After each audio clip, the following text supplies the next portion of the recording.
So, what if I told you that a description of our universe, one that lines up with a huge scientific discovery from the 20th century, was actually written down about 1400 years ago? In this explainer, we're going to look at this really fascinating parallel between a verse about the heavens and the modern proof that our universe is expanding. Okay, so what you're seeing here is the verse in its original Arabic. This comes from the 47th line of a chapter called Adh-Dhariyat, which was revealed way back in the 7th century. Now, to really get why this is so interesting, we gotta see what it says in English. And here's the translation. And the heaven we built with might, and indeed we are its expander. Now pay close attention to that last part, the idea of being an expander of the heavens. That right there is the key to our whole exploration today. But what does that really mean? Well, to figure that out, we actually need to look a little closer than just the English translation. We have to dive into the specific Arabic word that was used in the original text, because the nuance is everything here. Okay, so the word in question is nusion. Now, according to the source material, the way this word is structured in Arabic suggests something more than just a one-time event in the past. It actually implies an ongoing, continuous action. So the interpretation isn't just that the universe was expanded, but that it's an active process that's still happening right now. All right, so let's put a pin in that idea of continuous expansion. Now we're going to take a massive leap forward on our timeline. And I mean massive. We're talking more than 1,300 years into the future, into an age of giant telescopes and brand new, totally revolutionary ideas about the cosmos. And here we are, the 1920s. This was a time when our entire picture of the universe was about to be flipped completely upside down, all thanks to the incredible work of a single American astronomer. You know, before an astronomer named Edwin Hubble came along, most scientists thought the universe was static, just a fixed, unchanging stage.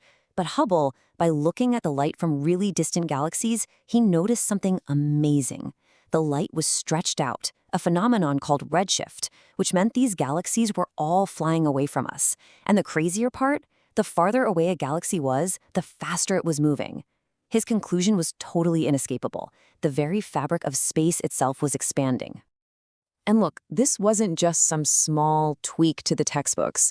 This was a revolution in how we see everything.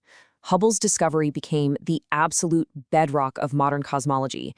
It gave us the first real evidence for the Big Bang Theory, and it painted this new, incredible picture of the universe, not as something static, but as a dynamic, living, growing thing.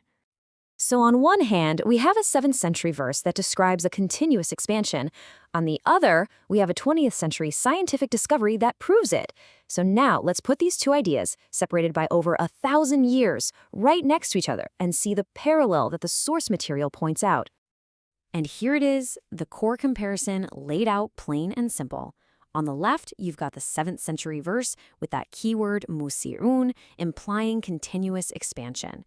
And on the right, the fundamental conclusion of modern cosmology, figured out in 1929. The source material presents this as a pretty striking parallel between an ancient text and a modern scientific fact. So when you see a parallel like this, what's the big takeaway? What are we supposed to make of it all? Let's just break it down one last time.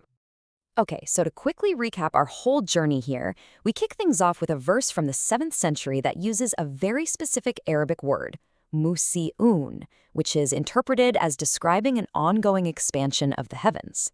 Then we jump forward more than 1,300 years, where Edwin Hubble gives us the scientific proof that our universe is, in fact, continuously expanding. The source basically invites us to consider the significance of this ancient description showing up centuries before the science. And that really just leaves us with a powerful question to think about. In our modern world, which is so defined by scientific discovery, how do we approach descriptions of the natural world when we find them in ancient texts? The source doesn't hand us an answer, but the question itself is a fascinating one, sitting right at that crossroads of faith, history, and our own, ever-expanding understanding of the universe.